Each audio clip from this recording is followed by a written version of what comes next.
Assalamualaikum warahmatullahi wabarakatuh. Kami dari kelompok 1. Di sini kami akan mempresentasikan hasil kerja kelompok kami dalam mata kuliah usul fikih, yaitu tentang hukum syara. Adapun hal-hal yang akan kami bahas: 1. Pengertian hukum syara. 2. Pembagian hukum syara. 3. Azimah dan ruqyah. 4. Sah, batal, dan fasad. 5. Ahliyah. 6. Faktor-faktor penghalang kecakapan bertindak secara hukum. Yang pertama, pengertian hukum syara.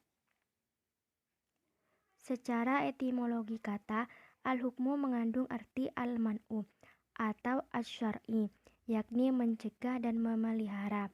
Kata al-hukmu ini juga berarti al-qada, yang berarti memutuskan. Secara terminologi, ada beberapa definisi yang dikemukakan para ulama tentang al-hukmu. Di antaranya, yang pertama menurut Wahbah Az-Zuhaili, hukum adalah kitab Allah yang berhubungan dengan perbuatan mukallaf yang dapat berupa tuntutan, pilihan, dan ketentuan-ketentuan. Yang kedua, menurut Abdul Wahab Khalaf, dalam mendefinisikan hukum mengganti kalimat kitab Allah Subhanahu wa Ta'ala dalam definisi di atas dengan tuntutan syar'i, dengan tujuan agar hukum itu bukan saja ditentukan Allah, melainkan juga ditentukan Rasulullah melalui sunnahnya dan ijma' para ulama. Yang ketiga, menurut Amir Syarifuddin, hukum adalah seperangkat peraturan tentang tingkah laku manusia yang ditetapkan dan diakui oleh suatu negara atau kelompok masyarakat yang berlaku dan mengikat untuk seluruh anggotanya. Berdasarkan definisi tersebut, dapat disimpulkan bahwa hukum adalah seperangkat aturan yang mengikat bagi setiap individu dalam masyarakat dan mempunyai sanksi hukum. Materi selanjutnya akan dijelaskan oleh pemateri kedua. 2. Pembagian hukum syara. Secara garis besar, para ulama usul fikih membagi hukum ke dalam dua jenis, yaitu yang pertama ada hukum taklifi, yang kedua ada hukum wadhi. Hukum taklifi menurut para ahli usul fikih adalah ketentuan-ketentuan Allah dan Rasul yang berhubungan langsung dengan perbuatan mukallaf, baik dalam bentuk perintah, anjuran untuk melakukan, anjuran untuk tidak melakukan, atau dalam bentuk memberi kebebasan memilih untuk berbuat atau tidak berbuat. Sedangkan hukum wadhi adalah firman Allah Subhanahu wa Ta'ala untuk menuntut manusia untuk mengetahui sebab yang mewajibkannya,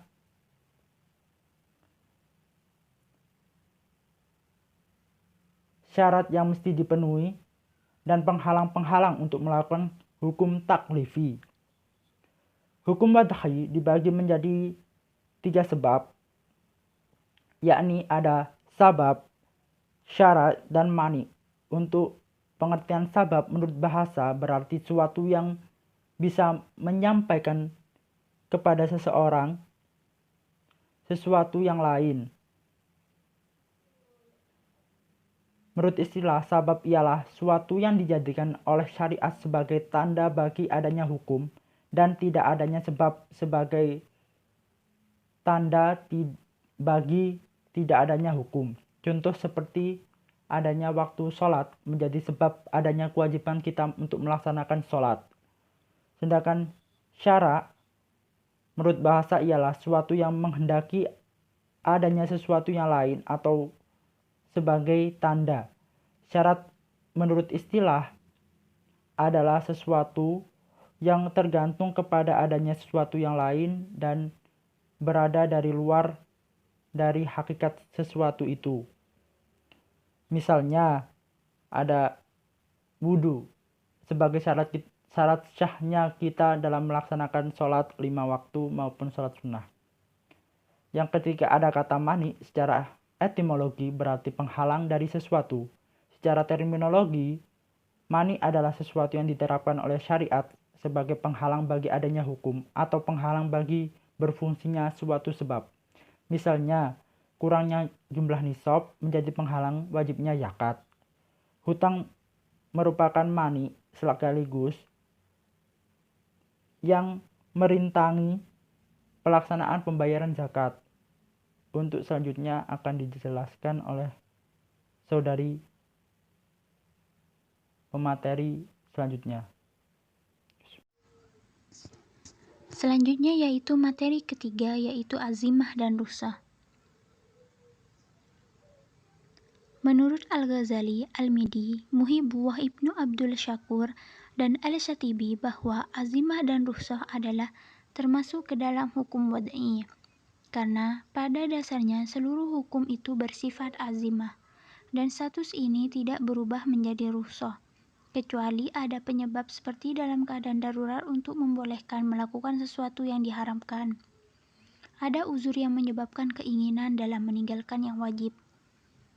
Azimah secara etimologi adalah tekad yang kuat, sedangkan secara terminologi adalah hukum-hukum yang telah disyariatkan Allah kepada seluruh hambanya sejak semula. Jumhur ulama menyatakan bahwa yang termasuk azimah adalah kelima hukum taklifi, yaitu wajib, sunnah, haram, makruh, dan mubah. Sedangkan rukhsah secara etimologi berarti kemudahan, kelapangan, dan kemurahan. Secara terminologi, Imam Baidawi mengatakan yaitu hukum yang ditetapkan berbeda dengan dalil, karena adanya uzur. Jadi, rukhsah adalah keringanan dan kelapangan yang diberikan kepada seorang mukallaf dalam melakukan perintah dan menjauhi larangan.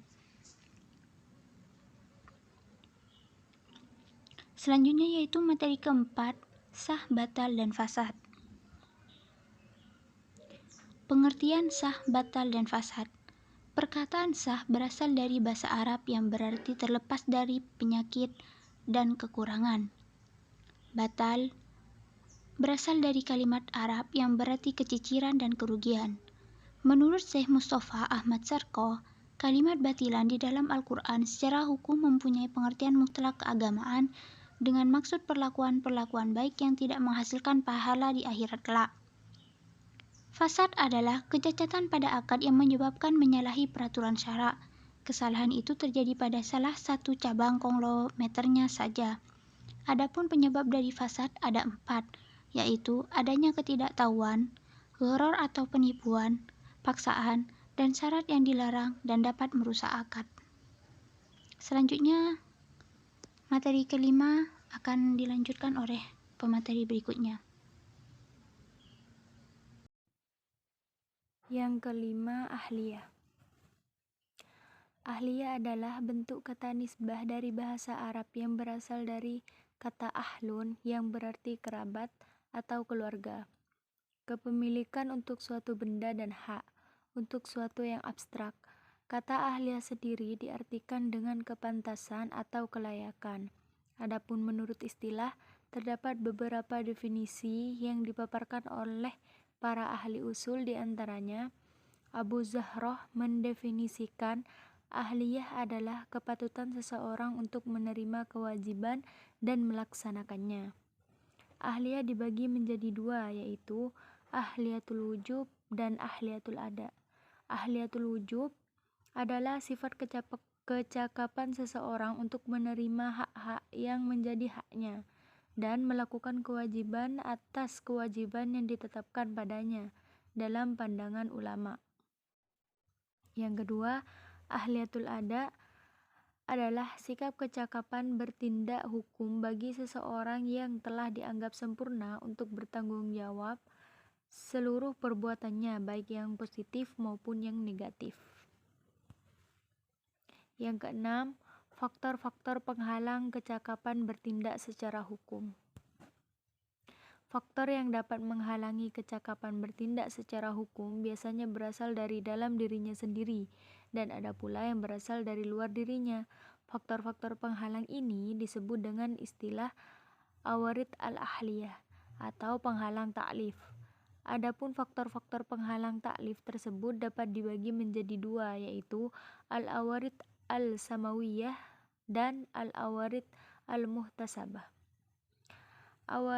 Yang pertama, al-awarid as-samawiyah ialah halangan kecakapan bertindak secara hukum yang timbul dari luar diri seseorang yang bukan merupakan akibat dari kehendak dan perbuatannya.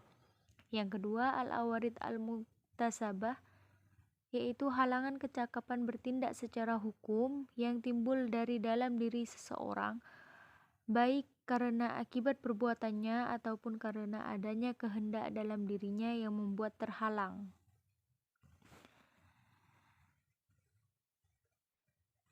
Baik, mungkin cukup sekian presentasi dari kelompok kami. Kurang lebihnya mohon maaf dan terima kasih.